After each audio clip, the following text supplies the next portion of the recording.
living on a disk, floating through space, with a tiny sun.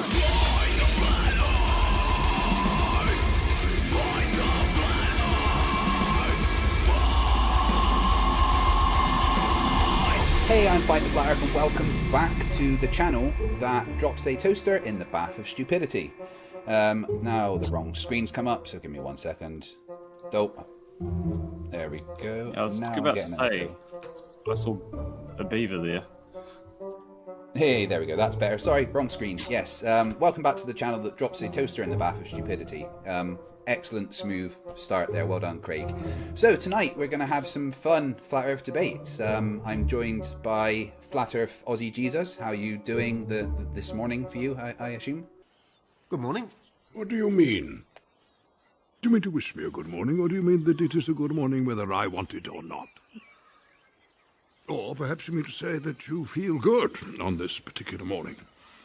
Or are you simply stating that this is a morning to be good on? Oh, bloody brilliant, mate. Yeah, you said you were hungover. What were you celebrating? Yeah, just my birthday. And the return of the Son of God, you know, like the sun coming back down from its highest point above us on June 22nd. Oh, great. The That's what interdimensional portal. celebrate. Well, many happy returns for your birthday. Thank you very much for joining me. So, Flat Earth Aussie Jesus, do you want to introduce yourself and say why you think the Earth is flat? Yeah, sure. Well, most people sort of well aware who I am by now. I go by my real name most of the time, Ross. But you can call me Flat Earth Aussie Jesus if you like. I seem to be getting a bit of a following with regards to that. I've always been questioning the shape of the Earth, like for many decades actually. I even looked into the hollow Earth theory, the concave Earth. I do believe that the concave Earth actually has some merit in it, in that when you consider that the fact that aeroplanes going up higher get to their destination much faster, that sort of makes sense if they're traveling less distance, whereas mathematically when you're talking about being on the outside of a sphere, the bigger the circumference gets, the larger the distance gets. So going higher, but you know, I know there's air resistance and blah blah, all sorts of reasons why it doesn't work. So I question the nature of water, like how can water, you know, being a surfer, how does water conform to the outside of a ball? That makes no sense whatsoever. And yet on a flat and level world, water seeking its level does what it does naturally. The reason we don't see so far is because of this thing that is called perspective. We have this illusion of view. We have this thing called convergence, where everything converges towards the center point.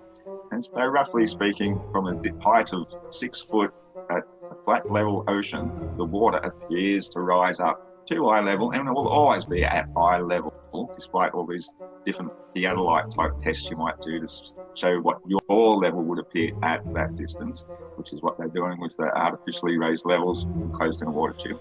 But we can see and understand that the world is demonstrably flat. Water always seeks its level. Land is that which is above water level. If we were to consider that we're on the outside surface of a spinning ball, then the curve, you have to follow the curve, then the land becomes lower level as you follow the curve, and that makes no sense whatsoever.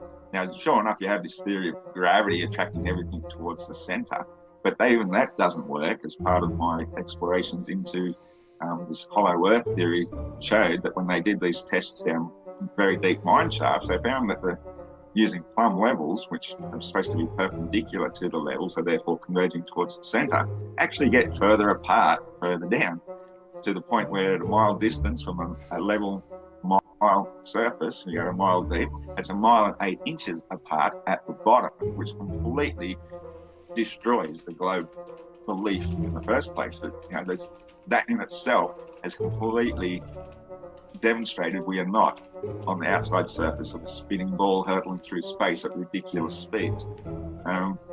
It shows some evidence for the convexity. So I can understand why some people believe in the concave Earth. But as far as I'm concerned, the concave Earth cannot work for the simple fact that we do have these things called a sunset and a sunrise, which is just an apparition of something going through, you know, the sun itself is the apparition. It doesn't actually exist, but what we see of it is when some electromagnetic radiation causes our atmosphere to glow, it creates this apparition of a bright glowing ball, which then causes the other gases around it to glow in various colours. And once it gets sufficiently far enough away, the convergence, of course, blocks it from view, and it stops the noble gases themselves slowly cease glowing, and that's why we get dusk and twilight, and eventually it goes into darkness and we see the stars where they've been all along. They just can't be seen because of the brightness of the sun. So everything about flat Earth can be explained very logically and concisely, and to me it's just the most logical explanation for the realm upon which we live. To think that we're on this floating random speck of dust type space rock, one of billions and billions of space rocks floating through the universe, it's all a trick of the mind. That's not the case at all. We live on the one and only physical plane in existence, and everything finds its place according to density and buoyancy, which is why solid stuff is down, less solid stuff, less dense stuff is up the air. So with that, I'll let you tell me why you believe we live on the outside surface of a molten spinning space ball. Tell me, friend, when did Saruman the Wise abandon reason for madness? Okay, thanks for that. Always lovely to hear the same things from you. So my main arguments for thinking that the Earth is spherical, as we're told, with a circumference of approximately 25,000 miles, I'm going to rest it mostly on the existence of gravity. Because if gravity, as we understand and explain it, is real, then the only shape the planet can be is a sphere.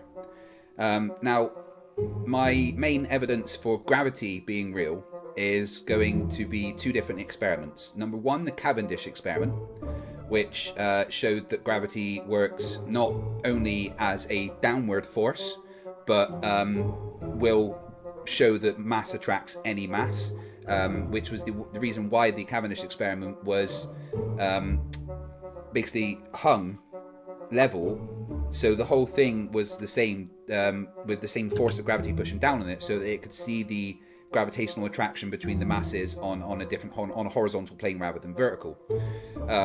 And the Cavendish experiment's been repeated so many times over countless years. Every year, physics undergrads will do it as part of their courses. You can pretty much go to any university and just see a Cavendish experiment being done.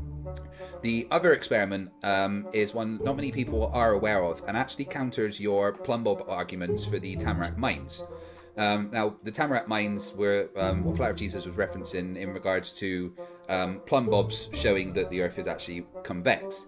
Now, the reason why the plumb bobs in the Tamarack mine showed that it was an outward force was basically because the gravitational force of the outside of the mines was greater than what was inside the mine. So the plumb bobs literally went towards the edge.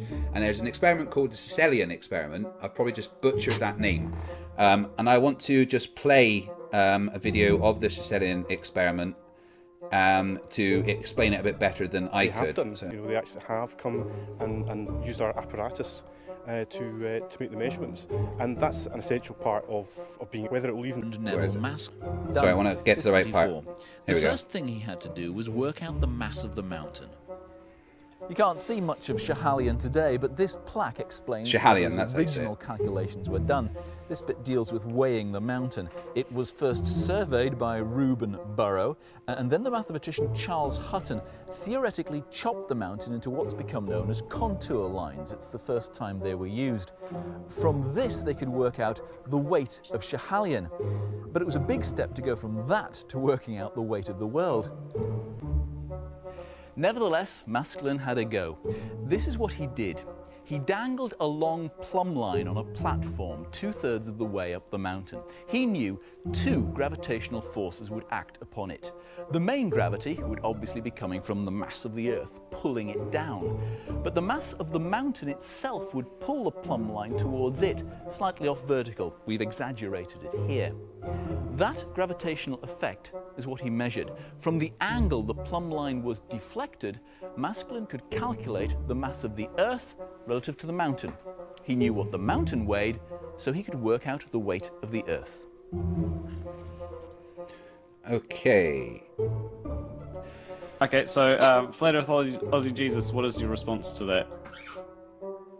Well, okay, first of all, when we talked about the Tamarack mine mysteries, you said that somehow, what exactly were you saying? That the attraction of the Earth was greater than the perpendicularity of the plumb box, and that made them diverge. Why wouldn't they be attracted towards each other that way? You know, what's the difference between one side of the mine and the other side of the mine? It's a whole mile difference between them.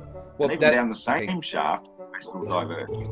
Well, that was the reason why I showed you the Shelley experiment. Right, within the mine, there would be less mass than outside of the mine, right? We can agree on that. So within the mine shaft, what do you mean, above or below? What do you mean outside of the mine? So the mine shaft goes down and together, right?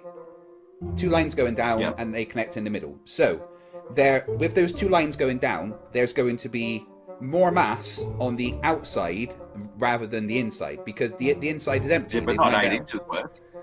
There's no way they could be 8 inches worth. No, it might be maybe a fraction of an inch at the most, but not 8 entire inches. You know, we're talking a big amount of divergence at that level, and not enough to be explained by invisible forces of attraction or mass. Come on. I once caught a fish this big. That is evidence that the plumb bob will show a gravitational attraction other than just downwards, which means that there's some other force at play here than just buoyancy and density, because buoyancy and density can't explain why the plumb bob would be going towards the mountain. Well, it might. Yeah, there might be other explanations that you haven't taken into consideration, such as like attracting like, everything trying to be attracted towards, say, you know, if it's made of the Earth, it wants to be one with the Earth. And so if you're hanging it artificially from a plumb bob or something from a line, it's going to go to a place where it's most. So you're saying it would want to attract because it came from the Earth, so it wants to go back there. So there's just this. You're refusing to accept gravity as this unseen force, but you're quite happy to then accept. Right. You're quite happy to accept that there is another unseen force, but it's not gravity. What the hell are you talking about?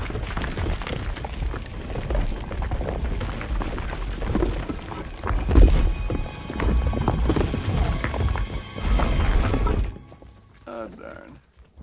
Well, you don't know what it is. You don't know what, and that is a provable. Well, actually, plumb bobs tend to be made from. Wait.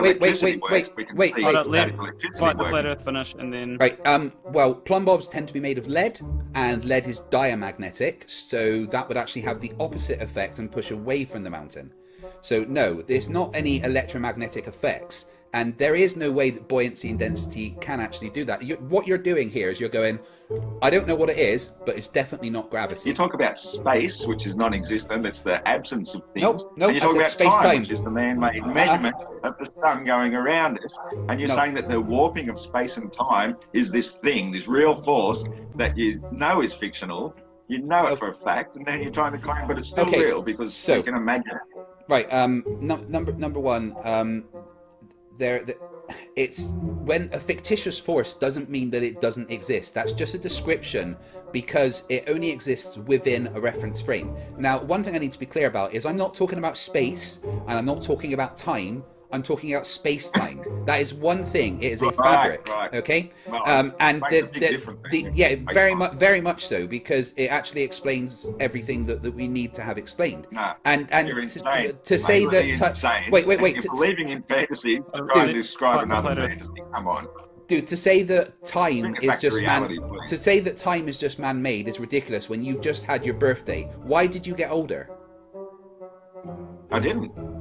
Yes, I'm you did. still the same age I was. I'm living here in the now, mate. I didn't get older. It's just another day. It's just the way we measure it because of the sun. The sun goes up as it spirals around us, and then it comes down again as it spirals around and spirals around, up and down, and we can count how many times it does it, but it doesn't mean I got older just because of it. I'm still living here in the now. Yeah, okay. Now. You're talking about. I don't believe in delusions. You're talking about philosophy, whereas you have physically aged, all right?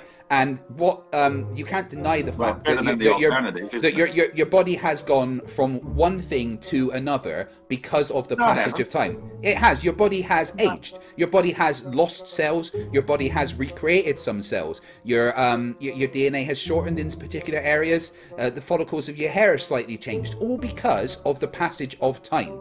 And the time isn't something that man made. What is man made is the measurement of time, the breaking it down to seconds, minutes, and hours. That's man made. But the passage of time, the arrow of time, it's always going on. I literally just quoted a Bill and Ted movie, didn't I? Posidor, tes clepsidras, hypu, hemon, hemerai.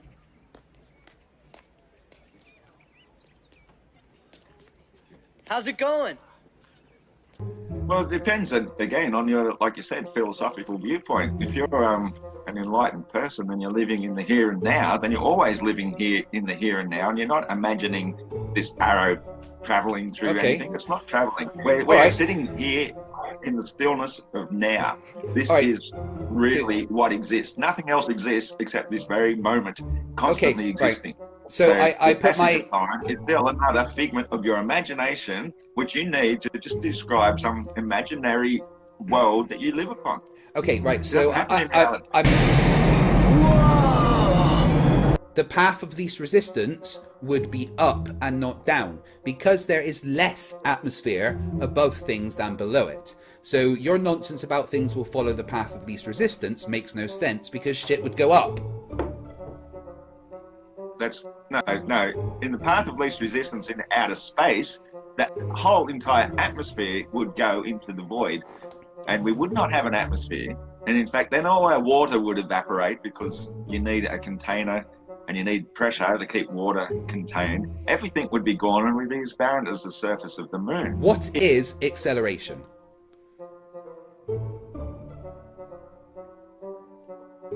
That's not a question. Yes, it is. What is acceleration? What is acceleration? That is most definitely a question. I'm not going mental here. That is definitely a question. What is acceleration? Yes, what is acceleration? Something getting faster as it moves. Right, okay, so it's not moving. It moved. Because you're resisting it. Now, that's not the point. That's not what we're talking about here. We're talking about the fact that it's not moving and then it moved. So it's going from a 0 speed to a speed. That is acceleration. Okay? Can we agree on that? That's what acceleration is. Right, brilliant. Right, so you agree that it's acceleration. So acceleration requires a force. What force is causing the acceleration? Resistance, or lack of. That's resistance. A lack of something isn't a force. Well, it's apparent force. No. It might not be a force, but you can think of it as a force. Okay, you really got that wrong. Right? No. So, No. What force? What force? You've got everything No. We're going back. No, stop. Okay, what force? What force made that accelerate? What force? When I let it go, what force is making it accelerate from 0 to whatever speed it's going? Because you stopped resisting it. You were resisting it, and then you stopped resisting it. And then there was no resistant force, so it dropped. Stopping doing something is not applying a force. Okay? You need to tell me what force starts applying to this when I let it go. Well, the force is there all the time. You're lifting it up. That's the force. Right. Okay. Let me explain. Let me explain this to you a different way. Right. Right now, that force is still acting on this. That force doesn't go away. All right. That force is acting on it, and we know that force is acting on it because if you put this on a scale, it would register a weight because there's a force pushing it down. All right. Now, when I move my hand, the force acting in the opposite way is removed. So the force pushing this way takes over. So what force is pushing it that way? Air pressure. No. Air pressure would push stuff up. No, it wouldn't. Of course it would. Because it's not resistant enough, I told you. Right. The mass is greater density than the air, so therefore the air does not resist it. but it was enough to push it down until it reaches a place of resistance. But when you're resisting it, you are the force. You're the resistant force. But when it you accelerated. remove that resistant force, and that's nothing else. It just drops. No, but it accelerated. It accelerated. Of course, So there's what? a force. The force. Wait. Stop. The force is continuous. No. Stop over me and say, wait, stop. Right. The force is continuous. The force doesn't stop. Right, the force is continuous, and that is evidenced in the fact that in a vacuum something will continue to accelerate constantly. Obviously, when you're falling through the air, you have terminal velocity, which is a match of the drag caused by air resistance combined with the pull of gravity, and you get a net sum of forces, which equals terminal velocity. And we know that's the case because as you go down further, the terminal velocity will actually decrease because the air is more dense, meaning there's more resistance and more drag caused. Now, and this is all evidence of gravity because there has to be a prevailing force to cause the acceleration downwards. All right? No, you're completely wrong. No. We don't have a vacuum chamber big enough to even prove the fact that something will continue to accelerate. In an actual vacuum, maybe if we could build one big enough, we would see if this thing does keep accelerating as we're told. Like to say that it's moving 9.8 meters per second, to me is a load of shite as well. I've never jumped off a bridge and felt myself accelerating faster and faster. I just tend to fall at the same rate of about 9.8 meters per second, not per second squared. I said in my opening statement, if we follow the curve, then the land must continue to be curving and therefore be below sea level. And that is nonsensical in every respect. Oh my God, that is so stupid. Contained by higher edges around it, in which case, dude, stop. It is above the water level. Stop. Therefore, we know the Earth. Stop. You're starting to gush gallop again. Stop. Right. Level as in sea level means exactly that. So you're literally going on the Nathan Oakley route of thinking that Google Earth is a flat Earth model here. Oh my fucking God. No, right, well, Earth is that which is above sea level. Right, stop. Okay, well, the evidence you've brought is actually the perfect evidence to show that the Earth is flat. And when you do understand convergence, you understand why something in the far distance is obscured by the obscurity point, which is caused by convergence. You've actually done you've proven my point for me by showing that something in the far distance is not appearing to tilt backwards as it should over a curvature. There is no curvature. You've shown two boats sitting on the flattened level and how one in the far distance still appears to be straight upright as it was all along. Now, I know you're going to say, oh, but it's only 1 degree every 69 miles, and that's why we don't see it. Exactly. Yeah, but that, again, proves it's actually back manufactured, goes to your belief, because for every 69 miles, for every degree, 69 miles of visible curvature, not the other way around. You're saying there's only 1 degree because we're used to seeing degrees in tiny little circles. But when you make this circle really, really, really big, 69 miles is visible. And that 1 degree would be massive. No, one degree is still 1 degree. Yes, but when you put it out to the length where it's 69 miles, 69 miles is very visible. That would be a 69-mile curve, not just... 1 degree is still 1 degree. 1 degree doesn't stop being 1 degree. See, that's my whole point. It is 69 miles is 1 degree. Yeah, so you're still not going to see a tilt because it's 1 degree. What don't you understand? You would see it. No, it's 1 degree. You're not going to see 1 degree. Sometimes you can see an horizon which is at least 69 miles long, and it is perfectly flat from one end to the next. You should see a degree of curvature. It should be visible. It should be obvious. It's not there. It doesn't exist. Oh! Oh! Oh, beautiful!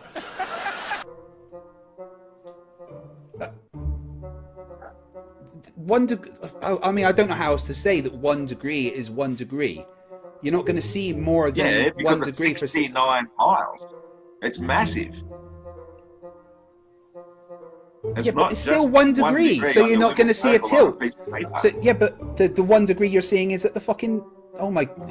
This is actually insane. The that you're saying that. Yes, that's right. Your whole globe belief is insane. It's insanity.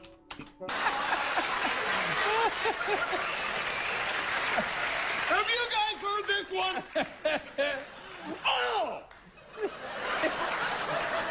Gravity wells are what is orbiting each other. The gravity well of the Earth-Moon system is orbiting the gravity well of our star, which is orbiting the gravity well of the center of our galaxy. That's how it works, and that's what you need to take into account. It's simple. Well, how about you bring it down to Earth then, and we talk about what's actually happening on the Earth in reality. If the Earth is spinning on its axis once every 24 hours, it means at the equator, every part of the surface is moving at about 1,040 miles per hour, but it is also traveling around the sun at 66,600 miles per hour. I've just explained to you why that isn't happening. That's what creates the year. What creates the year is by going around the sun once per year. Yes. You are the gravity well of the Earth. Moving at that massive speed the whole time. Forget your gravity wells. You know, that's just nonsense that you're pulling out your ass to try and explain away. In reality, we should be feeling the difference. Right, the moderator's trying to talk. Shut up. And slower every single day, due to going backwards or forwards. Flat Earth Aussie Jesus, the moderator is trying to talk. Will you stop? The moderator is trying to talk. What you need to do, Flat Earth Aussie Jesus, is you need to explain what a gravity well is, because if you can't explain what a gravity well is, then you don't understand it. You don't understand the point that Craig's trying to make. No, the point is, I don't have to manufacture bullshit and try to explain bullshit in order to explain reality. That was an interesting discussion, and there is much more that we need to discuss, because I want to... I think we should go to something apart from all these delusional beliefs of this motion that you cannot prove. The fact that you think curvature exists because a boat gets hidden by obscurity, convergence. You haven't provided any evidence for a spinning ball whatsoever. The flat and stationary, obvious existence that we do observe is what is still reality. And I think you're fighting on the wrong side of the flat Earth, because, you know, the truth is what sets us free, mate. The truth sets us free. Get sanity. You look outside, we're not spinning around in a vacuum of space. We are living in the most wonderful realm imaginable, made specifically for us, and we're here for a reason.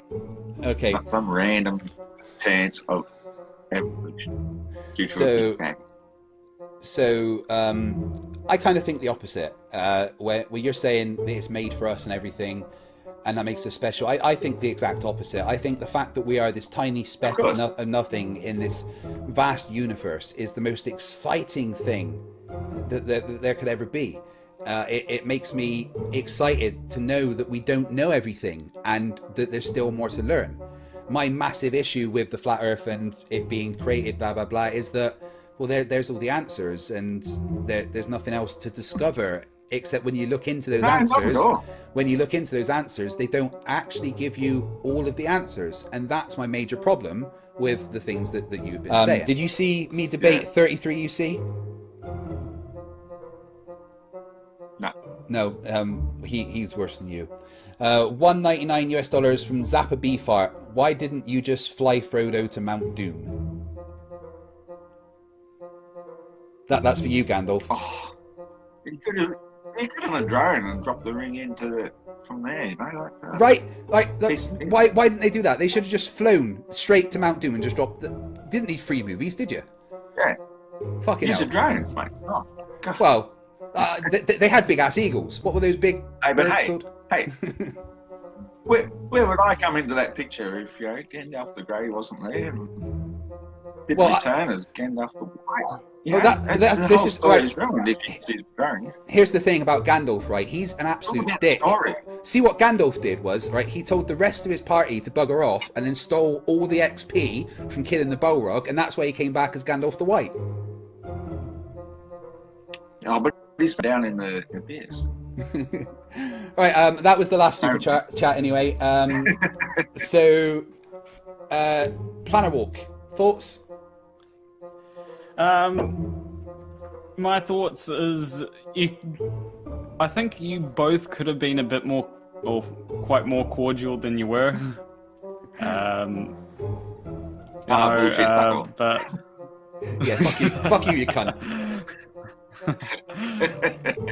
Yeah, let's give it to player one. Yeah, bloody Kiwis, eh? But I think my thoughts is that Flat Earth Aussie Jesus, you definitely need to provide more evidence for your things. I actually searched up the thing about eclipses, and apparently they actually, from what I can tell, the pendulum moves faster during an eclipse, not the other way. So Interesting. Just something. As I say, I'm definitely not an expert on pendulums and so Why would forth, that? but I'm going to look into that because I don't know why that go would in be. reverse. Yeah. And why would it speed up either? Yeah. Yeah, that is a good question.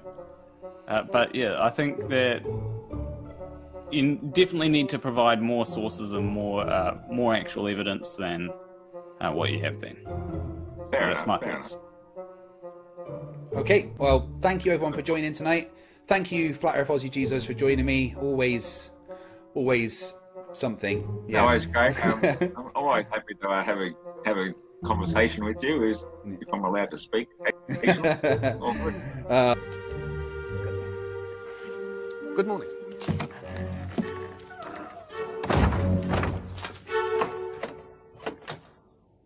Fight the fly, fight the fly, fight the fly.